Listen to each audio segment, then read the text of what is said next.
Hey everybody, it's Party Lead here with another episode of Total Breakdown. Today we've got a tournament battle from the 4th Civil War Cup hosted by Viking Claw, a Twitch streamer whose channel and tournament Discord I've linked in the description below.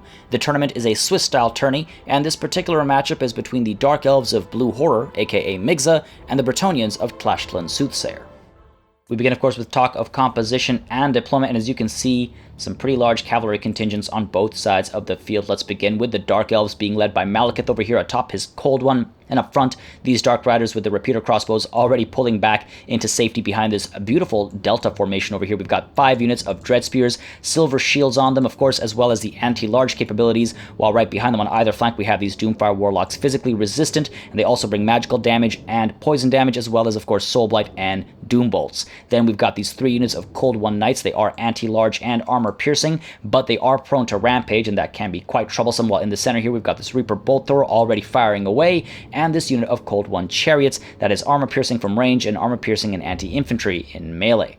On the other side of the field, you can see a much larger Bretonnian force over here pushing forward already, led by the Fey Enchantress on Unicorn back here, while up front these 3 units of mounted yeoman archers already pushing forward with some great aggression. Behind them, you can see 2 units of peasant bowmen, one here, and behind them you can see a pair of men-at-arms over here alongside the peasant mob, and then we've got the foot squires over here alongside another pair of men-at-arms, and then this lonely unit of men-at-arms over here alongside these spearmen-at-arms. And then all the way at the back, we've got the large cavalry contingent that one can expect from Bretonnians. We've got these Grail Knights over here, some Knights Errant over here, more Grail Knights over here, and then these Knights of the Realm alongside these Grail Knights over here. Great picks over here. The Grail Knights, of course, bring magical damage that will ignore physical resistance that the Dark Elves are prone to bring, and they are, of course, also anti-large and physically resistant themselves, and the Knights of the Realm as well are anti-large. So good picks overall. The Knights Errant as well, I think there as an extra cavalry unit able to shut down ranged capabilities. But for now, let's take a look at this forward aggression over here. Already some mounted yeoman archers being dropped by the Reaper Bolt Thrower.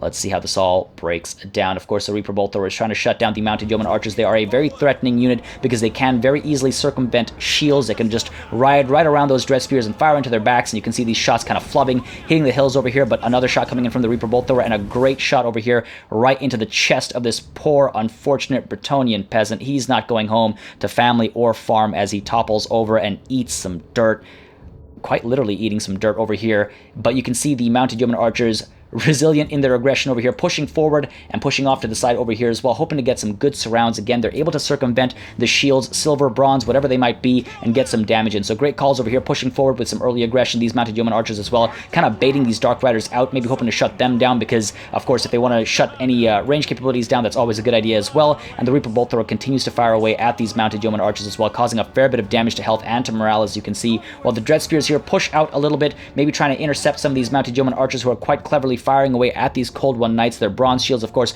don't work as they pull a retreat over here. They're not quick enough to close the gap to these mounted yeoman archers, but perhaps they can bait them into the path of some of these Dread Spears and push in with these Dread Spears and shut down that very threatening range capability nice and early. And you can see the Reaper Bolt Thrower continues to fire away at this poor, unfortunate unit of mounted yeoman archers, again, just hoping to drop them as quickly as possible. A very accurate piece of equipment, that Reaper Bolt Thrower. You can see another one bites the dust. Well, I think 2 of them bite the dust here again, sort of literally. So great call there using the Reaper Bolt Thrower against the cavalry as the rest of the Bretonnian forces push forward ever so slowly, trying to close the gap towards this much smaller Dark Elf force. And you can see over here we've got these Dread Spears forming up, not really pushing in towards these mounted yeoman archers, but instead we've got these Doomfire Warlocks pushing in instead. And though they match in speed, you can see the Doomfire Warlocks unfortunately get caught up with all of these Dread Spears, slowing their approach down, so that 92 speed that matches the 92 speed of the mounted yeoman archers is being a little wasted there, unfortunately, because of that blockage. And at the same time over here you can see we've got these Dark Riders with the repeater crossbows firing away at these mounted yeoman archers, again hoping to scare them off, while here again the Reaper Bolt Thrower continues to fire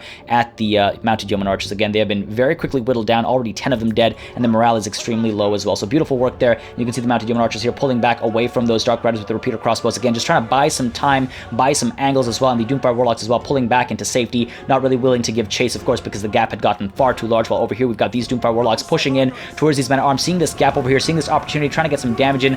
Beautiful call over here, because the men-at-arms are not going to stand a chance against these Doomfire Warlocks. So in come the Doomfire Warlocks, getting some beautiful charges, getting a fair bit of damage to health and to morale, but you can see instantaneous response here from these Knights of the Realm as they push in to protect their men-at-arms, and immediately as well these Doomfire Warlocks pull back into safety. Great call over there, great work, but the Reaper Bolt Thrower now able to fire away at the Knights of the Realm, a very threatening unit that they want to try and wipe out as quickly as possible. And you can see we've got these Dark Riders as well firing away at these Knights of the Realm. So great call there, baiting, I think, these Knights of the Realm forward, and now focusing down with the artillery pieces as well as the Dark Riders with repeater crossbows. The Fey Enchantress over here trying to scare, I think, the Cold One Chariot back, doing so quite successfully, but they're needing to pull away from the spears, of course. And here we've got the Dark Riders with the repeater crossbows pushing in towards these men-at-arms, and they need to pull back into safety immediately because, of course, they will get surrounded by all of these knights, and that is not an ideal situation. You can see they decide to pull back into safety, and the Reaper Bolt Thrower continues to fire away into that left flank, while the right flank over here you can see a little bit slower moving, not as heavily or hotly contested, but we do have these peasant mob moving forward alongside some of these knights. They are standing stationary right now looking for opportunities to dive in, but we have the peasant bowmen getting ready to fire away as well, as they are within range. And at the same time,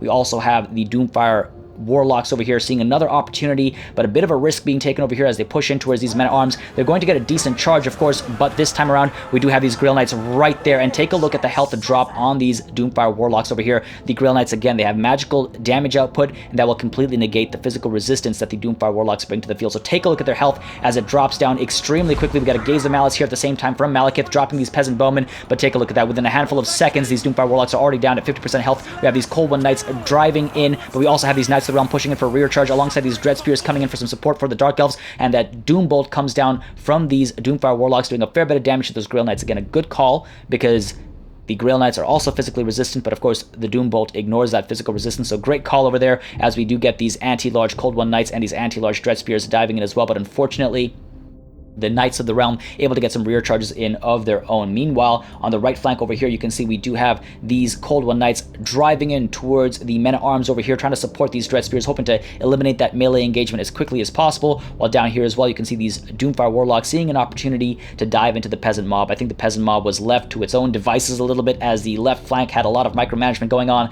and the peasants are most certainly paying for it. They pay in taxes and in lives over here today, as they just get tossed back by those Doomfire Warlocks. So beautiful management there. Great job just shutting down the peasants nice and early. They can be a very bothersome unit. As a fodder unit, they don't really matter, but they can bog things down. So great call over there. And meanwhile, over here, you can see we do have these Grail Knights pushing in to respond to those Cold One Knights that pushed in to try and eliminate the men-at-arms over here. So great movement there. Immediate response from the Bretonnians, moving in to eliminate these Dread Spears as well as the Cold One Knights on that right flank, hoping to come out on top on that right flank. And meanwhile, on the left flank over here, you can see Malekith pops Soul Stealer on this massive clump of Bretonnian units. He's not trying to heal himself. He's basically still at full health, so that's irrelevant, but he is trying to get that damage output across all of these units. A beautiful clump. Great placement over there, just trying to eliminate whatever they can, including all of these very threatening Grail Knights, Knights Errant, as well as Knights of the Realm. Beautiful work there. We also have these Dark Riders with repeater crossbows firing away into this clump, while you can see over here these Cold One Knights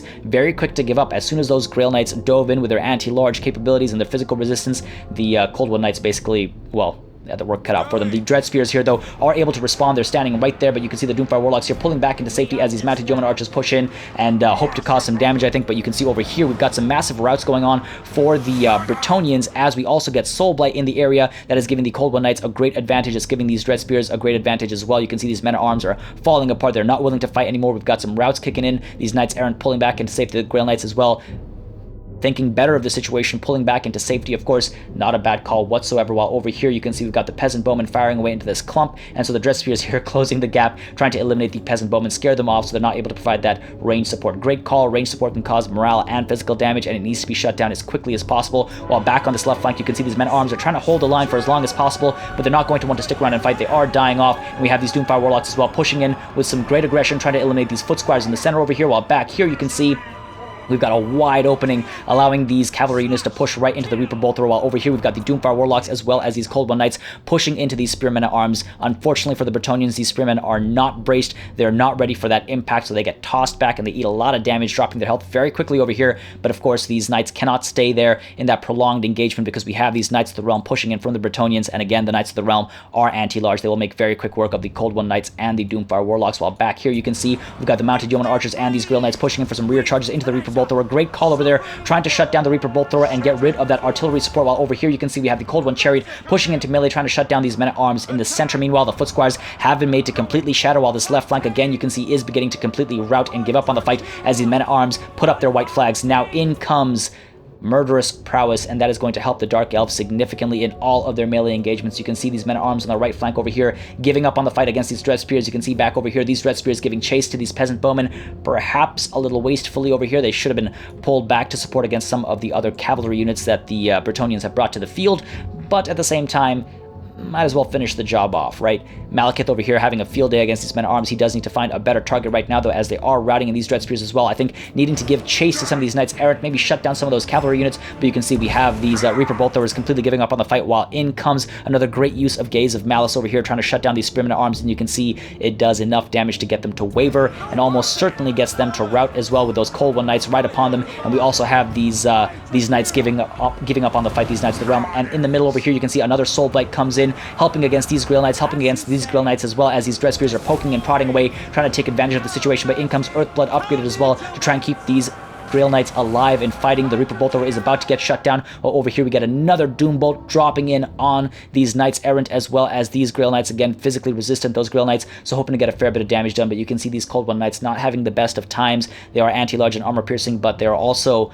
very low on health right now, just 6 of them left, and they're being poked and prodded in the back by some anti-large Grail Knights who also happen to be physically resistant, of course. Meanwhile, back here you can see the Reaper Bolt Thrower is basically done for the day. They are giving up on the fight. The Dread Spears, though, still poking and prodding. Great management there with the Dread Spears, and on the right flank over here you can see we have these men-at-arms giving up on the fight. The Peasant Mob, though, decided to come back, and this is what I mean. They are a nuisance. They came in with a nice rear charge, and they're getting a little bit of damage output. They're not going to stay for very long, especially with the Doomfire Warlocks in there, but they did cause a little bit of trouble, but that right flank has been won by the Dark Elves, while this left flank is more of a contested ground. You can see the Reaper Bolt Thrower here routing, giving up on the fight thanks to these 2 units of Grail Knights. They are being assisted by the Favor of the Fae as well to try and eliminate, I think, the Cold One Chariot that decided to get a little too close to these anti-large units over here. So a dangerous situation for the Cold One Chariot right now, while up front over here you can see the Cold One Knights have given up on the fight, though these Dread Spears continue to poke and prod away. They're trying to get rid of that very threatening Grail Knight unit. Very wisely done here. The Mounted Yeoman Archers, meanwhile, continue to fire away at whatever units they can, try to eliminate these Cold One Knights over here, while back here you can see we have these Grail Knights trying to get away from the situation as the Doomfire Warlocks push in alongside these Cold One Knights.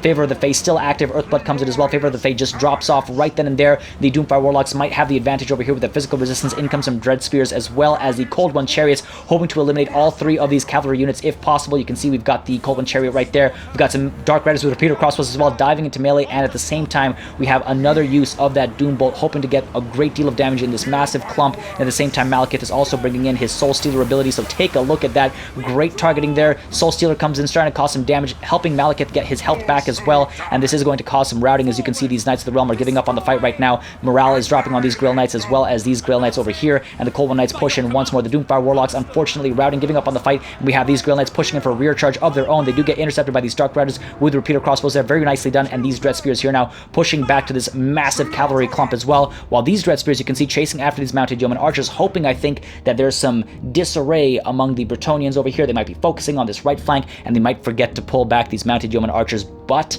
the Bretonnians are very quick to respond. As always, they pull back into safety away from these Dread Spears. Very good management there, but they might actually opt to pull back in and toss some of these Dread Spears around. They aren't braced right now, so they might get a nice charge, get a little bit of damage like that, and then find another place to go and try and survive. Meanwhile, off in the distance here, you can see these Dread Spears not really doing anything. They're trying to rush back and provide some support to the rest of their Dark Elf brothers and sisters, but they really chased those Peasant Bowmen off way too far away. They've been pulling back for a very long time, and you can see these Peasant Bowmen now have managed to pull back into the fray here, firing away, trying to get some damage into these Dread Spears who are pushing in towards these cavalry units, and of course their backs are exposed, so they're not going to be able to use their silver shields against all of those arrows that come pouring in and cause a fair bit of damage. That one volley there is dropping their health to about, or rather by about, I should say, 25% or so. So great pick over there, great call. We also have the Spearmen at Arms still willing to fight, pushing in for a rear charge of their own, as we have a couple of shattered peasant mobs and men at arms still running away on that right flank, and a couple of these shattered foot squires and knights errant as well, leaving the field off on that side. So great work by both sides. The battle is still very much balanced, and you can see at this right flank over here, trying to keep these Grail Knights alive, trying to pull them back into safety so they don't die off, and at the same time we have Power of Darkness going down. Malekith wants to use much more magic, obviously, and at the same time we have these Cold One Chariots now rampaging, not really, well, rather very much wanting to stick in the fight here against some Grail Knights that are of course anti-large. We have these Dread Spears holding these Spearmen at Arms back, and they're doing so quite successfully, but at the same time the Peasant bowmen are firing away into the sides of these dread spears, again ignoring their silver shields. Meanwhile, over here you can see we've got these men-at-arms giving up against these dread spears who vastly outnumber them, and these mounted yeoman archers are still able to fire into their backs, but for some reason just sitting there looking pretty, not firing at anything, not getting any damage in, not getting any rear charges in, and that might be, well, that's extremely costly at this stage of the battle. But you can see over here we've got the Colwyn Chariots now pulling away, routing into safety, while over here these mounted yeoman archers firing away at Malekith, trying to take care of Dark Elf leadership, while all of these cavalry units just barely manage to survive over here, staying next to the Fey Enchantress for that morale support, of course, and the Fey Enchantress can, of course, pop Earthblood to keep these units alive as well. Meanwhile, over here, these men-at-arms continue to pull away the Dread Spears here, I think trying to finish the job off here as well as over here, while these Peasant Bowmen now pulling back into safety, hoping to fire away, while these Dread Spears shutting down these men-at-arms back over here. And you can see the balance of power is still very much even over here, even though the cavalry contingent of the Bretonnians far outnumber and outpace any units that the Dark Elves have on the field right now. But Malekith insistent on closing some gaps over here. The Fey Enchantress, you can see as well, diving into these Dread Spears. A bit of a dangerous call there, as she is on top of a unicorn, so she is large right now. The Dread Spears do have the advantage over here. Malekith pushes in as well, hoping to get a great charge in, dives into the back of these men-at-arms, hoping to scare them off and then push further in perhaps into the Fey Enchantress. The Fey Enchantress, though, quite wisely pulling back into safety, popping an Earthblood in this clump over here, and Malekith committing himself. Well, over here we have these Dread Spears pushing in against these Peasant Bowmen, again trying to scare them off, trying to whittle them down and whittle down the overall Bretonnian army. And you can see right now the Bretonnians actually have the advantage. If you look at the balance of power once again, the Grail Knights over here pulling back into safety and looking for an opportunity to dive in somewhere, while these mounted yeoman archers continue to fire away at these Dread Spears, hoping to get some damage again, circumvent those silver shields and just fire away. They still have a lot of ammunition left between these two units over here. They have a lot of ammo left that they can use to whittle down what's left of these Dark Elf Dread Spears. And you can see we're getting some charges as well, as these Dread Spears are not braced. Some beautiful charges. Malekith responds immediately, trying to shut these guys down, but again, quick responses. Of course, all of these knights pull back into safety, and the Fey Enchantress keeping her distance, not wanting to get bogged down, probably waiting for the ability to use magic once more. Great call, keeping that Fey Enchantress at a safe distance over here, and these mounted yeoman archers again pulling back and just firing away into the sides of these Dread Spears, slowly whittling away at their health and their morale. We've got these mounted yeoman archers as well, beautiful positioning over here, firing into their backs, dropping these Dread Spears, hoping to eliminate some of that anti-large capability from the Dark Elves, from what's left of the Dark Elves. And the Bretonnians here, very wisely played, just pulling back all of these knights, keeping them safe, while the mounted yeoman archers move in for these threatening angles, these threatening shots. Their speed of 92 is going to keep them at a safe distance from everybody. Malekith's speed is merely 68, not enough to close the gap to any of these mounted yeoman archers, and perhaps it would have been wise for the Dread Spears to actually form up into something of a safety triangle or a safety circle, present their silver shields in all directions, and allow these mounted yeoman archers to waste their ammunition. But at this point, you can see the Dread Spears just chasing after, I think, these Peasant Bowmen and eating shots into their backs, not able to do anything. We already have this unit wavering, willing to give up on the fight. This unit as well, very close to giving up on the fight, wavering right now. Shots to the back that are dropping extremely quickly. Malekith as well, not really sure what to do, as this unit of Dread Spears as well, shots to the back, falling apart. They're the healthiest unit still there, but really nothing they can do if they can't close the gap to cavalry, obviously. Malekith as well, you can see, just unsure of himself, not sure where to go, and we have these rallying men-at-arms and spearmen-at-arms back here as well, increasing the Bretonnian numbers that are willing to fight, while we have Dread Spears actually routing here, giving up on the fight, as these mounted yeoman archers once more just pulling back. Some of these mounted yeoman archers running out of ammunition, some have very little ammunition left, so again, if the Dread Spears had just stayed put, presented their silver shields, then it's very possible that the Dark Elves would be much better off. But again, it's still not, it's still not over. Anything could happen right now. Malekith is extremely capable in melee. The Fey Enchantress could get shut down immediately, and the Bretonnians could fall apart in just a moment's time. And you can see we've got these mounted yeoman archers again, just picking their angles, getting shots into the backs of these Dread Spears, again, ignoring their silver shields. Let's kick it up just a notch over here, I think,